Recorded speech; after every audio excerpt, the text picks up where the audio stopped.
मेरे से पूर्व वक्ताओं ने भी बड़े उल्लेख के अंदर आपके बीच में सारी लड़ाई की बात रखी। हैरानी की बात है कि 2022 में सुप्रीम कोर्ट का ऑर्डर आया और दिल्ली के नतीजों तक सुप्रीम कोर्ट के आदेश पर कोई कार्रवाई नहीं। सुप्रीम कोर्ट के आदेश ये थे कि लोगों की मलकियत कागजात देखकर आगे की कार्रवाई करी जाए 1992 के पीएलपी एक्ट के अनुसार, जो कि 30 साल के लिए बनाया गया था। 2022 के अंदर उसकी वैलिडिटी खत्म है। साथियों, भारतीय जनता पार्टी ने दिल्ली के नतीजे आने के बाद जो एक कदम आपके गांव के अंदर उठाया है, निंदनीय नहीं। ये दर्शाता है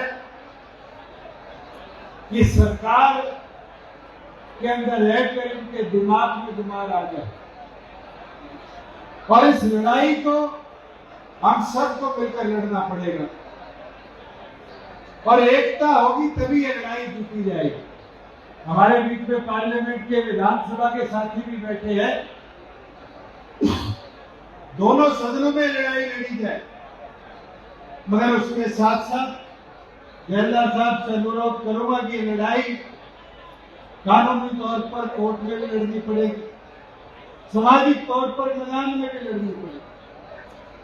और ये आज जो एकता दिखाया है, जिस तरह से हम एक होकर यहाँ अलग अलग संस्थाओं से यहाँ पर आए हैं, इस एकता को भी आगे ले जाना पड़ेगा। साथियों, मैं इतना आपको बता सकता हूं, ये जो कार्रवाई करी गई है, इसके अंदर भी जब मैं आपके यहां पर आ रहा था तो भेदभाव दिखा कि एक फार्म हाउस छोड़ दिया, 3 छोड़ दिए। कोई पूछने वाला हो, पुलिस प्रशासन की मदद से तोड़फोड़ करी गई। अगर कानून सबके लिए बराबर था तो इस स्टैंड से 5 मीटर दूर पुलिस की चौकी है, क्या कानून के अनुसार उसको नहीं तोड़ना चाहिए था? पुलिस का थाना है यहां से 200 मीटर दूर, क्या उसको नहीं तोड़ना चाहिए था? क्या कानून सिर्फ गरीब कबीरे के लिए है कि उसका मकान तोड़ दिया जाए, उसकी दुकान तोड़ दिया जाए?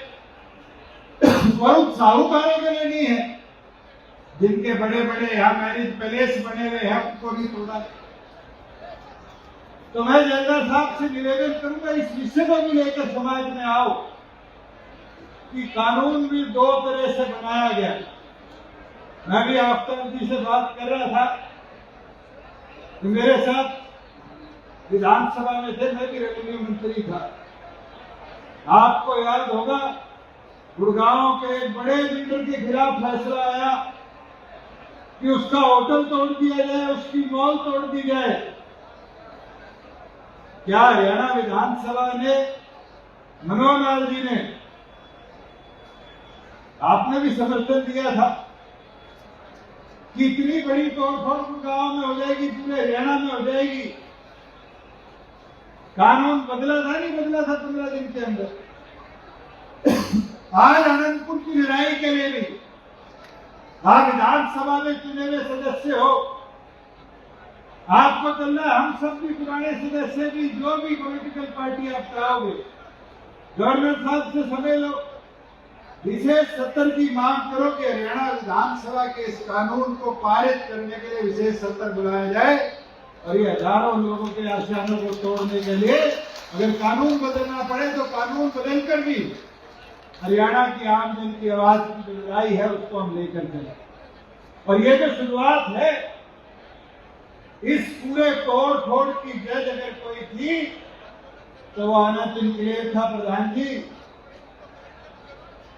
जो एकांत इनकलेव तोड़ा गया, उस एकांत इनकलेव की पिटीशन सुप्रीम कोर्ट में गई तो खोरी तोड़ा गया और खोरी वालों ने अपने मकान बचाने के लिए पिटीशन डाली तो इन लोगों ने आनंद को तोड़ दिया। ये रुकने वाला नहीं है।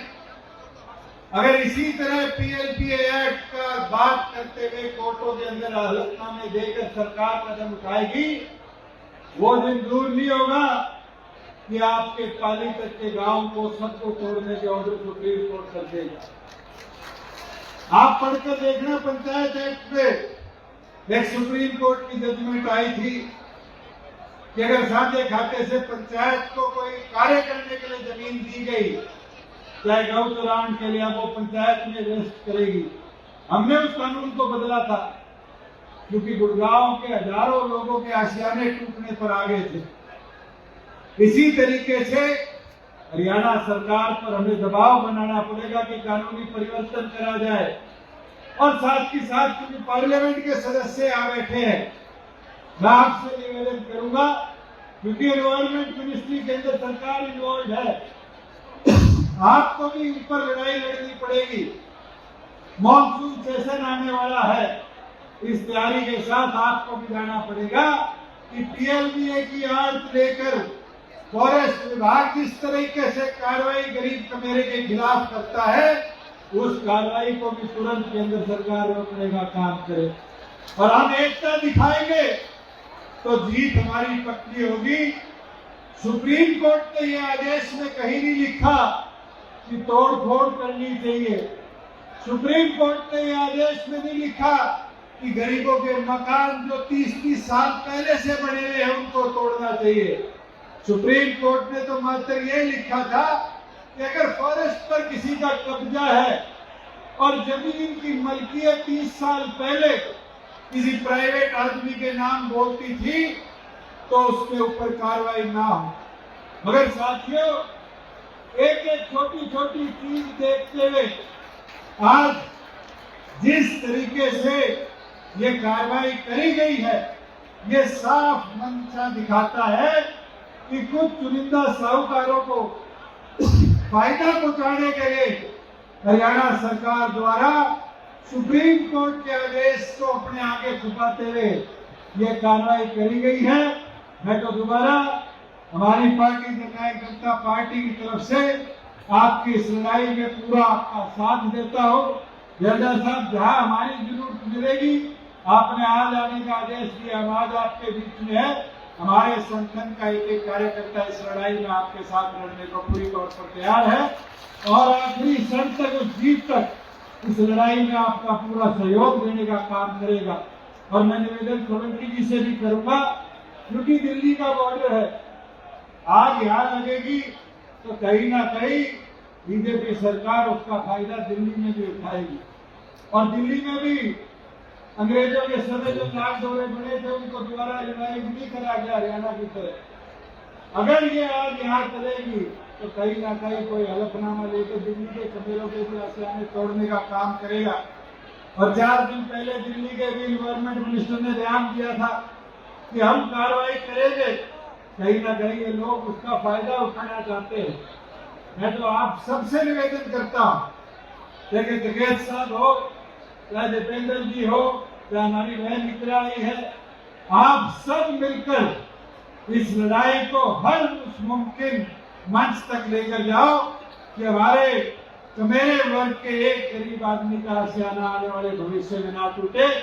जब उस आशियाने के ऊपर दोबारा कोई कार्रवाई होगी जनता साहब, तो हम सबको बुला लेना तोड़ फोड़ से पहले। अगर हम यहाँ मौजूद होंगे तो आपके बीच में खड़े होकर उस लड़ाई को आपके साथ लड़ने का काम करेंगे, चाहे इस लड़ाई में हमारे खिलाफ कितने पर्चे सरकार करने का काम करे।